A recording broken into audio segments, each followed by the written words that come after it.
Assalamu alaikum viewers and welcome back to my channel Study Law with Bushra.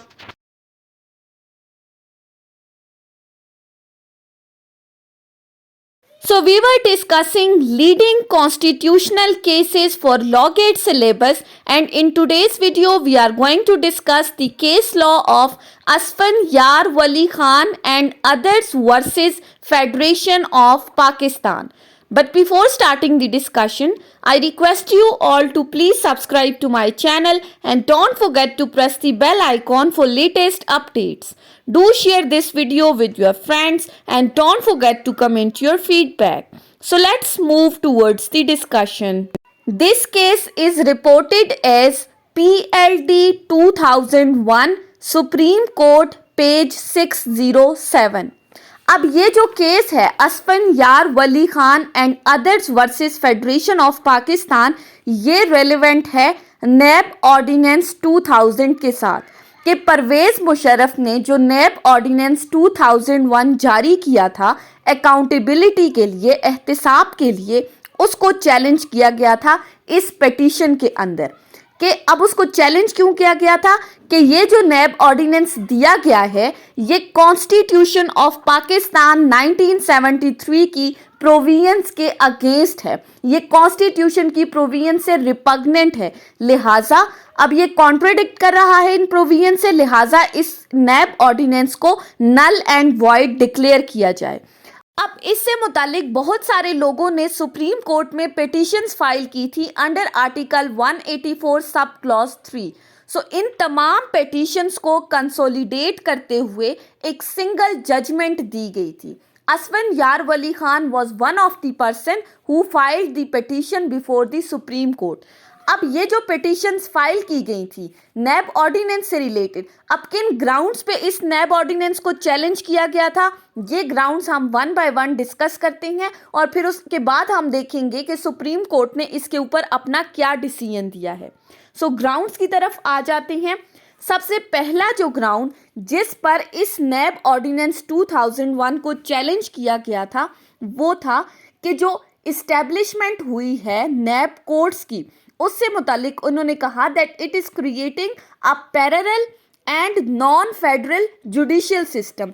क्योंकि उन्होंने कहा कि हमारे पास हमारा ऑलरेडी एक कन्वेंशनल जुडिशियल सिस्टम मौजूद है, उसके पैरेलल एक और जुडिशियल सिस्टम बनाया जा रहा है, नैब कोर्ट्स इस्टेब्लिश की जा रही हैं। सो ये हमारे जुडिशियल सिस्टम के अगेंस्ट है और जो आर्टिकल 175, आर्टिकल 202 एंड आर्टिकल 203 जो जुरिस्डिक्शन ऑफ कोर्ट्स बता रही हैं under the constitution of Pakistan, ये उनकी वायलेशन है, उनको कंट्राडिक्ट कर रहा है। सो सबसे पहला पॉइंट उन्होंने उठाया that it is creating a parallel and non federal judicial system, लिहाजा ये हमारे आर्टिकल की वायलेशन है, कॉन्स्टिट्यूशन के अगेंस्ट है, लिहाजा इस बेस पर इसको नल एंड वॉइड डिक्लेयर किया जाए।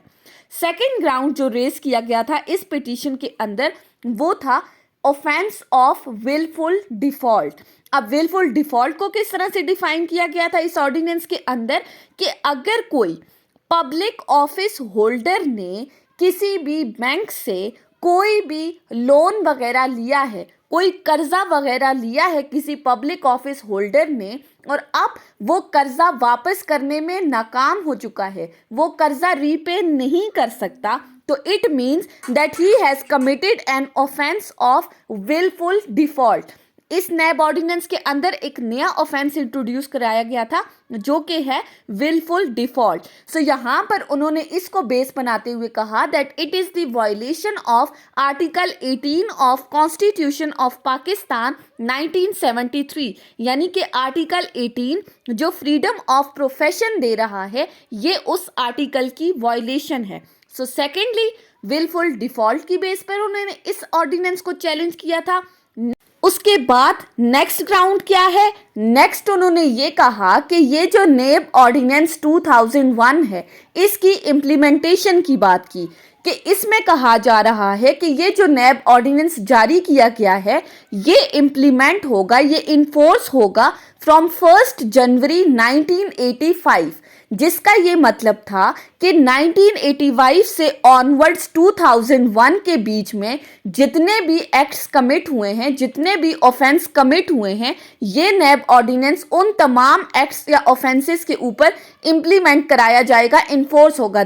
सो उन्होंने कहा that it is the violation of article 12 of constitution of the Pakistan which provides the protection against retrospective punishment. अब रिट्रोस्पेक्टिव इफेक्ट क्या है कि अगर किसी पर्सन ने पास्ट में कोई एक्ट कमिट किया है जो कि उस टाइम ऑफेंस नहीं था, लेकिन बाद में अगर कोई कानून बनता है जिसके अकॉर्डिंग इस एक्ट को ऑफेंस डिक्लेयर किया गया है, तो इसका मतलब ये नहीं है कि जिस पर्सन ने पास्ट में वो एक्ट कमिट किया था कि अब चूंकि वो ऑफेंस बन चुका है लिहाजा वो पर्सन लायबल है।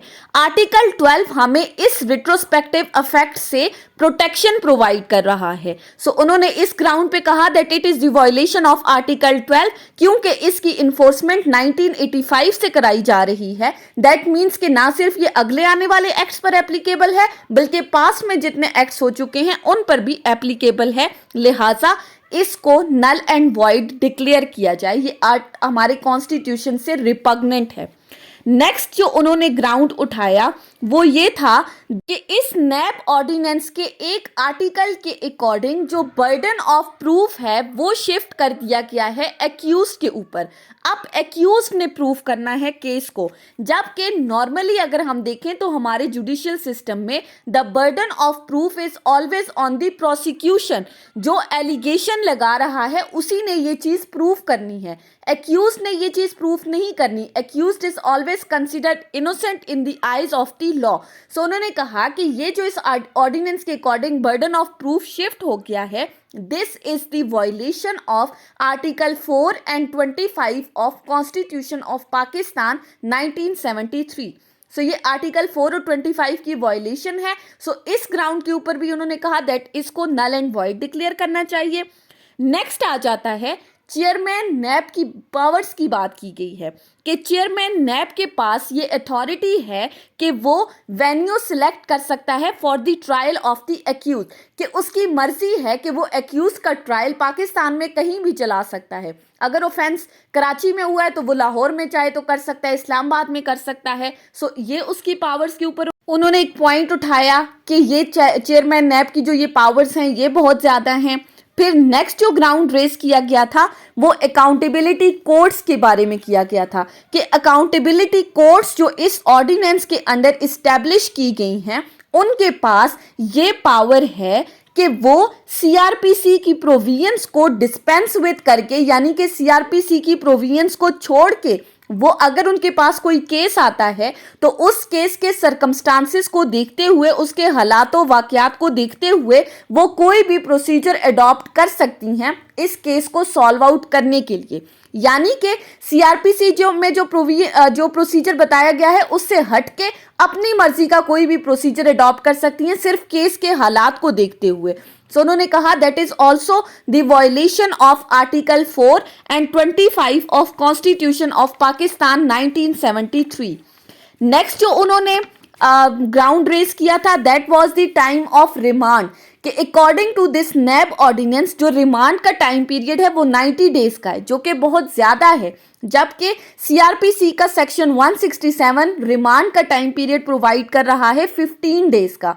सो this is the violation of section 167 of CrPC, so it should be declared null and void. Next फिर उन्होंने कहा कि इस नैब ऑर्डिनेंस के अकॉर्डिंग विमेन्स के लिए स्पेशल लॉज बनाए जाएंगे for the remand of the women, लेकिन ऐसा कोई भी स्पेशल ट्रीटमेंट इस नैब ऑर्डिनेंस के अंदर नहीं डिस्क्राइब किया गया। So this is basically the violation of section 167 of the CrPC, so it should be declared null and void. उसके बाद जो नेक्स्ट पॉइंट रेज हुआ था वो रेज हुआ था powers of chairman NAB relating to the plea bargain. Chairman NAB की जो पावर्स हैं बहुत ज़्यादा हैं। अगर तो कोर्ट प्ली बार्गेन कर भी लेती है, लेकिन अगर चेयरमैन नैब उस पर अपनी रजामंदी जाहिर नहीं करता तो वो एक्सेप्टेबल नहीं होगी। नेक्स्ट ग्राउंड रेज किया गया था कि इस ऑर्डिनेंस के अकॉर्डिंग अगर किसी पर्सन के खिलाफ एक बार इन्वेस्टिगेशन स्टार्ट हो गई, उसके खिलाफ तफ्तीश शुरू हो गई, तो फिर वो पर्सन अपनी प्रॉपर्टी को डिस्पोज ऑफ नहीं कर सकता। यानी कि अब वो पर्सन अपनी प्रॉपर्टी को ना तो बेच सकता है, ना किसी और पर्सन को ट्रांसफर कर सकता है, उस पर टोटली उन्होंने उसको रिस्ट्रिक्ट कर दिया है। सो इस चीज को बेस बनाकर अपनी पिटीशन में उन्होंने ये पॉइंट रेस किया that it is totally the violation of article 23 and 24 of constitution of Pakistan 1973, क्योंकि आर्टिकल 23 और 24 हमें फ्रीडम दे रहा है कि अगर कोई पर्सन पाकिस्तान का शहरी है तो वो पाकिस्तान के किसी भी इलाके में वो आज़ाद है कि वो प्रॉपर्टी खरीद सकता है, बेच सकता है, उसको डिस्पोज ऑफ कर सकता है। सो यहाँ पर चूंकि उसकी इस फ्रीडम के ऊपर रिस्ट्रिक्शन लगा दी है, लिहाजा ये हमारे आर्टिकल 23 और 24 की वायलेशन है। सो इसको नल एंड वॉइड डिक्लेयर किया जाए। सो इसके अलावा मजीद और भी बहुत सारे ग्राउंड्स थे जिनको बेस बनाते हुए पिटिशनर्स ने कोर्ट से डिमांड की, सुप्रीम कोर्ट को ये कहा कि इस नैब ऑर्डिनेंस को नल एंड वॉइड डिक्लेयर किया जाए। अब जब ये तमाम बातें सुप्रीम कोर्ट तक पहुंच गई तो सुप्रीम कोर्ट ने अपना डिसीजन क्या सुनाया। Basically the decision of this case was announced on 24 April 2001 by the 4 member bench, जिसको लीड कर रहे थे चीफ जस्टिस कौन थे, इरशाद हसन खान। उनकी मौजूदगी में 4 मेंबर बेंच ने ये फैसला सुनाया था। अब फैसला क्या था, हम वन बाय वन पॉइंट्स के अकॉर्डिंग उसको डिस्कस करते हैं। जो ग्राउंड्स रेज किए गए थे उनके रिप्लाईज में सुप्रीम कोर्ट ने क्या क्या जवाब दिए हैं। सो सबसे पहली बात, सुप्रीम कोर्ट ने कहा कि ये जो नैब ऑर्डिनेंस बनाया गया है ये एक स्पेशल लॉ है जो सिर्फ और सिर्फ मुल्क में बढ़ती हुई करप्शन से निमटने के लिए बनाया गया है। और जितने भी इस मुल्क के अंदर पावरफुल लोग हैं, जो इन्फ्लुएंशियल पीपल हैं, जो पब्लिक ऑफिस होल्डर्स हैं, जिनको पास्ट में अकाउंटेबल नहीं बनाया जा सकता था, इस नैब ऑर्डिनेंस के अकॉर्डिंग उन ब्यूरोक्रेट्स को, उन इंडस्ट्रियलिस्ट को अकाउंटेबल ठहराया जा रहा है। फिर साथ ही कहा कि ये जो प्ली बार्गेन का कॉन्सेप्ट इस नैब ऑर्डिनेंस में इंट्रोड्यूस कराया गया है, इसके through short period of time में कुछ 1064 मिलियन रुपीस जो हैं वो रिकवर हो चुके हैं। फिर नेक्स्ट उन्होंने कहा कि फंडामेंटल राइट्स की जो बात कर रहे हैं कि ये फंडामेंटल राइट्स की वायलेशन है, सो आप इस नैब ऑर्डिनेंस को फंडामेंटल राइट्स के टच स्टोन में ना देखें, क्योंकि जब मुल्क में इमरजेंसी नाफिज हुई थी तो फंडामेंटल राइट्स ऑलरेडी सस्पेंड हो चुके थे। और दूसरी बात, ये जो आर्टिकल 18 की बात की जा रही है that freedom of trade and profession की वायलेशन है, सो ऐसी आर्टिकल 18 की कोई भी वायलेशन नहीं है, बल्कि सिर्फ और सिर्फ ये कहा गया है कि अगर कोई पर्सन करप्शन कर रहा है, कोई करप्ट बंदा है, तो ये नैब ऑर्डिनेंस सिर्फ और सिर्फ इन पर्सन्स को पिनलाइज कर रहा है, सिर्फ और सिर्फ इनसे निमटने के लिए इनको सजा दे रहा है। उसका पर्पस क्या है, ताकि करप्शन फ्री कंट्री जो है वो इंट्रोड्यूस कराई जाए। फिर नेक्स्ट उन्होंने कहा कि ये जो इस नैब ऑर्डिनेंस के अंदर जो रिमांड का टाइम पीरियड डिस्कस किया गया था वो बिल्कुल जायज़ है कि ये जो रिमांड का 90 डेज का टाइम पीरियड है, उन्होंने इसको भी जस्टिफाई करते हुए कहा that it is not the violation of article 10(2) of constitution of Pakistan 1973, क्योंकि इसके अकॉर्डिंग भी अगर किसी पर्सन को अरेस्ट किया जाता है तो विद इन 24 आवर्स उसको नैब कोर्ट के सामने पेश किया जाएगा। सो इस चीज को यहां पर उन्होंने जस्टिफाई कर दिया। और फिर नेक्स्ट कहा कि ये जो बात की गई थी कि अगर एक पर्सन के खिलाफ इन्वेस्टिगेशन स्टार्ट हो जाती है तो वो अपनी प्रॉपर्टी को डिस्पोज ऑफ नहीं कर सकता। पॉइंट इन्होंने रेज किया कि आर्टिकल 23 और 24 की वायलेशन है। उन्होंने कहा कि ये आर्टिकल्स की वायलेशन नहीं है, बल्कि ये जो चीज़ इसमें इंट्रोड्यूस कराई गई है ये सिर्फ और सिर्फ टेम्पररी बेसिस के लिए है। जब एक पर्सन का इन्वेस्टिगेशन का टाइम पीरियड खत्म हो जाएगा तो he will be free to dispose of his property. ये तो सिर्फ टेम्पररी बेसिस के लिए कहा गया था कि अगर वो प्रॉपर्टी फर्दर किसी को ट्रांसफर कर देता है, फर्दर किसी को आगे सेल आउट कर देता है, तो फिर जो थर्ड पर्सन है उसके राइट्स भी इन्वॉल्व हो जाते हैं। क्योंकि वो थर्ड पर्सन क्या है, वो बोनाफाइड परचेजर है। सो इस चीज को उन्होंने कहा कि उस पर्सन के राइट्स को डिस्टर्ब होने से बचाने के लिए ये टेम्पररी इंटरलोकेटरी ऑर्डर जो है वो पास किया गया था इस नैब ऑर्डिनेंस के under.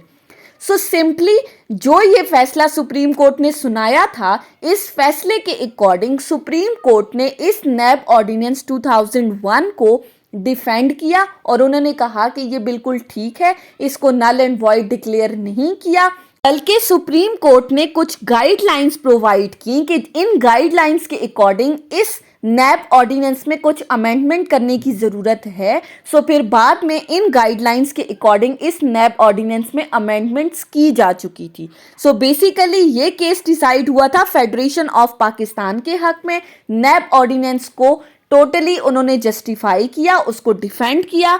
So Asfandyar Wali Khan versus federation of Pakistan के केस में आपने याद क्या रखना है, केस किसके फेवर में डिसाइड हुआ था, किस डेट को डिसाइड हुआ था, कितने मेंबर्स बेंच थे जिन्होंने फैसला दिया था और चीफ जस्टिस कौन थे। सो ये छोटी छोटी बातें आपने याद रखनी है। बाकी केस हमने डिटेल के साथ डिस्कस कर लिया है। आई होप कि आपको ये लेक्चर समझ में आया होगा अगर आपने इस वीडियो को अटेंटिवली सुना है तो। सो अगर आपको ये वीडियो अच्छी लगी है तो इस वीडियो को लाइक करें, कॉमेंट करें और चैनल को ज़रूर सब्सक्राइब करें। Thank you so much for watching this video. Till then, अल्लाह हाफिज़।